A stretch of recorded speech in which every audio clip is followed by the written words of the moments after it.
Hello, my lovely Pisces.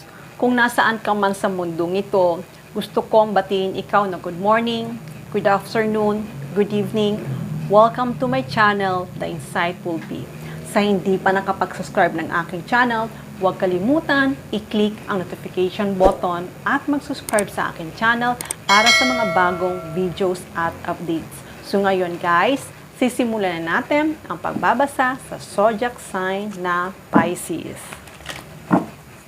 Shuffle muna natin guys ang card.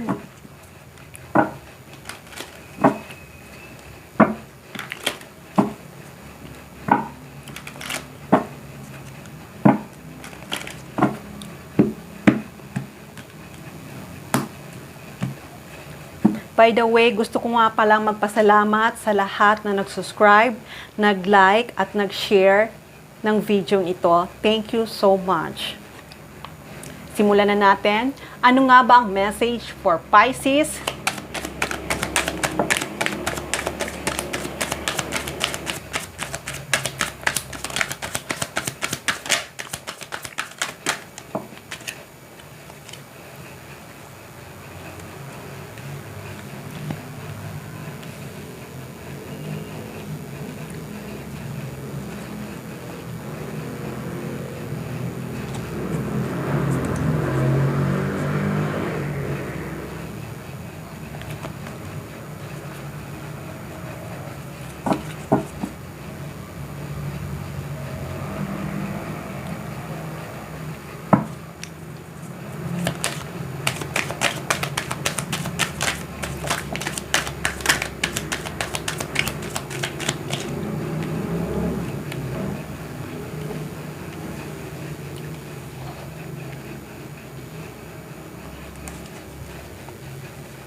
Okay, Pisces.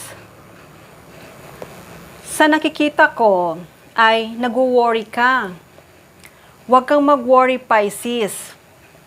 Nag-iisip ka sa mahal mo kung kumusta na siya. Nag-iisip ka sa mahal mo, maaring magkalayo kayo sa ngayon. Nag-iisip ka sa mahal mo kung ano ang nangyayari sa kanya. Kung nag-cheat ba siya o mayroon ba siyang iba. Pero alisin mo kung ano man ang iniisip mong negative, ay alisin mo yan. Alisin mo yung yan na pagiging stress mo. Kasi nakikita ko naman na itong iniisip mong tao na to ay mahal na mahal ka niya. Mahal na mahal ka nitong tao na to at tapat ito sa iyo. Kahit na magkalayo kayong dalawa, itong taong mahal mo ay tapat ito sa iyo. Kaya, huwag ka nang mag-alala, huwag ka nang mag-worry. Kasi, mahal ka nitong tao na to. Kung iniisip mo na hindi siya makakatuluyan mo, sa nakikita ko, siya ang makakatuluyan mo. Siya ang makakatuluyan mo. Siya talaga. Kaya alisin mo sa isip mo ang pag-alala mo sa kanya. Kasi talagang mahal ka nitong tao na to. Kahit na hindi siya madalas magparamdam sa iyo, huwag kang mag-worry dahil talagang maaaring busy lang to sa trabaho niya. Pero ang puso niya ay para sa iyo lamang. Kahit na may nag-o-offer sa kanya, may nagpaparamdam sa kanya, may nag-entertain sa kanya, ay hindi niya yung pinapansin. Hindi niya yung pinapansin. Kasi, mas kilala ka niya. Mas matagal ka niyang nakasama. At hindi lang yon ang pinagsamahan yung dalawa ay walang kasing katulad. Ang ibig kong sabihin, ang pinagsamahan yung dalawa simula pa ng kabataan nyo ay talagang malalim na ang pinagsamahan nyo. Kaya, Pisces, be patient ka lang. Be patient ka lang kasi itong tao na to ay mahal na mahal ka nito. Kaya kung sa hanggang ngayon, sa tagal nyo ng relasyon, kung hanggang ngayon ay hindi pa siya nag-o-offer or hindi pa siya nakikipag-commitment sa iyo, sabi ko nga, be patient ka lang. Kaya kung ano man iniisip mo, relax ka lang, kalma ka lang. Kasi itong tao na to ay mag-o-offer din ng pag-ibig para sa iyo. Yun nga ang sabi ko sa iyo, mahal ka nito. Kaya wag mong isipin na hindi siya nag-o-offer ng something sa'yo, hindi ka na mahal. Mahal ka nito, darating din ang araw na mag-o-offer din ito para sa'yo. Darating din ang araw, sasabihin niya to sa iyo. Kaya ngayon, malinaw na sa'yo na itong tao na to, na iniisip mo, ay iniisip ka rin niya. Hindi lang yon, mahal ka rin itong tao na to. Kung iniisip mo nakalimutan ka na niya, hindi ka naman ito nakalimutan. Kasi kung anong pinag-usapan nyo, marunong naman siya tumupad sa usapan. Kaya sa pagkita yung dalawa, at sa pagbabalik nito para sa'yo, ay maaaring mamasyal kayo o i-date ka niya. At sa pag-date nyong dalawa, ay doon na siya mag-o-offer. Hindi ko alam kung anong i-offer niya na regalo para sa'yo. Basta sa pagkita nyong dalawa ay mag-o-offer na siya.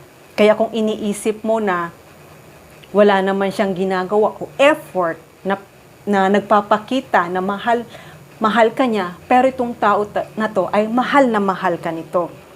Mahal na mahal ka nito. At handa na to.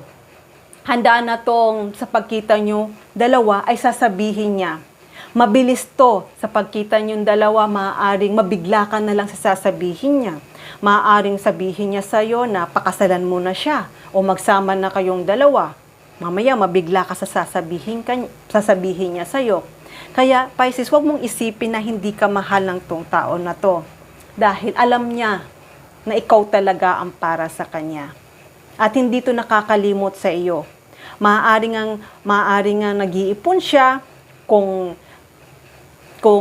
hindi man siya sa'yo madalas tumawag, hindi man sa'yo madalas makipag-communicate, maaaring nag-iipon siya. Pero itong tao na to ay talagang makikipag-communicate ito sa'yo. At kung sa tingin mo wala siyang action, wala kang nakikitang action, wala kang nakikitang pagbabago, pero hindi mo alam na itong tao na to ay nagtitake action na siya. Maaaring pasikreto na wala kang alam, maaaring pasikreto, pero itong tao na to ay nagtitake action na siya. Nagtitake action na siya na mag-offer siya something sa'yo. Maaaring nga, nakipag-communicate na siya sa family niya, sa pagkita niyong dalawa, or maaaring nakipag-communicate na siya sa family niya, nakipag-communicate siya sa family mo o sa kaibigan mo, na maaaring sa pagkita niyong dalawa, yun nga ang sabi ko, mag-offer na to, sasabihin niya mag-date kayo, pero mamaya mabibigla ka na lang sa sasabihin niya. Kaya wag mong isipin na itong tao na to ay mayroong iba.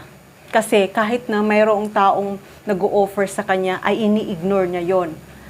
Ini-ignore yon. Rene-reject niya. Kasi alam niya na ikaw ay naghihintay para sa kanya. At hindi lang yan. Talagang malalim ang pinagsamahan yung dalawa. Naiintindihan mo siya, naiintindihan ka niya. Talagang may trust kayo sa isa't isa. Kaya, Pisces, alisin mo sa isip mo kung ano man ang iniisip mong negative sa kanya. Dahil itong tao na to ay mahal na mahal ka niya. At hindi lang yon, talagang gusto ka nito makasama. At siya talaga ang lalaking makakasama mo. Kaya sa pagkita niyong dalawa, alam ko ay magiging masaya ka. Kung iniisip mo na wala siyang ginagawang paraan para maging masaya ka, hindi. May pinaplano siya na gusto kanyang sorpresahin. Kaya kung itong tao na to talagang nag-take action na siya. Kaya Pisces, be ready kasi itong tao na to talagang mag-o-offer na to sa pagkikita nyong dalawa. At malinaw na sa kanya na ikaw talaga ang para sa kanya. At handa na siya. Handang-handa na siya na gawin niya ito at iparamdam sa'yo. Nararamdaman niya rin yan. Nararamdaman niya rin yan na baka iniisip mo na hindi nga siya nagpaparamdam, hindi nga siya nagpapakita, pero naghihintay lang siya ng tamang panahon na tinitingnan niya kung hanggang saan ang pagiging patient mo.